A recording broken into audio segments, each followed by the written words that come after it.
इस वक्त की बहुत बड़ी खबर आ रही है। इजराइल का ईरान पर ताजा हवाई हमला हुआ है। मिलिट्री मुख्यालय पर ताजा हमला है। ग्राउंड टू ग्राउंड मिसाइल ठिकानों से किया गया है हमला। ग्राउंड टू ग्राउंड ये मिसाइल ठिकाने हैं, इन पर हमला किया गया है। मिलिट्री मुख्यालय पर ताजा हमला, बहुत बड़ी खबर है ये इस वक्त की। सीधा मेरे सहयोगी गजाली का रुख करते हैं। गजाली, क्या कुछ अपडेट्स है, क्योंकि लगातार स्ट्राइक्स जो हैं वो अब इजराइल लगातार कैरी कर रखा है उसने ईरान के ऊपर।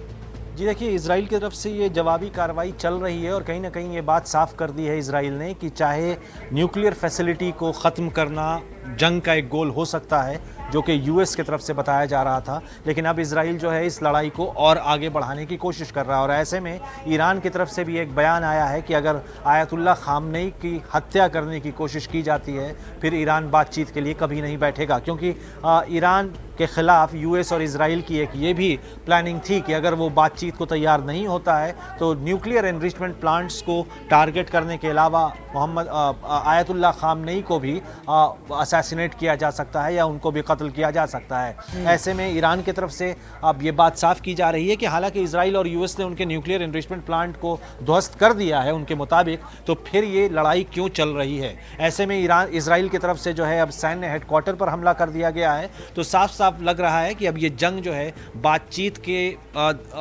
के थ्रू सुलझने से उस स्टेज से बहुत आगे निकल चुका है। गजाली, एक अहम सवाल यहाँ पर यह भी है जिस बात का आपने जिक्र किया कि क्या अल्टीमेट टारगेट चाहे वो इजराइल हो या फिर अमेरिका हो, दोनों का यही है कि खमनेई को किसी तरीके से सत्ता से हटाया जाए, फिर चाहे उसके लिए असैसिनेशन ही क्यों ना हो। और इसीलिए चाहे न्यूक्लियर प्लांट्स पर हमला करने का दावा किया गया हो अमेरिका की तरफ से, लेकिन इसके बावजूद इजराइल जो है वो बड़े पैमाने पर अभी भी ईरान में अलग अलग जगहों पर स्ट्राइक्स कर रहा है।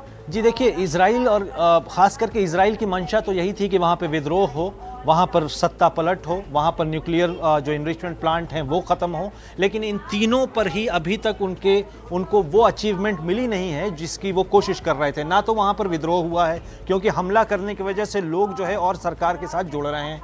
जो न्यूक्लियर इनरिचमेंट प्लांट्स पर अटैक की बात हुई है उस पर भी कई वेस्टर्न मीडिया ये रिपोर्ट कर रही है कि अभी भी वो पूरी तरह से ध्वस्त नहीं हुआ है। और तीसरी बात कि क्या वो कत्ल करने में सफल होते हैं। बिल्कुल गजाली, लगातार तमाम डेवलपमेंट जो है वो सामने आ रही है। बहुत बहुत शुक्रिया आपका हमारे साथ जुड़ने के लिए।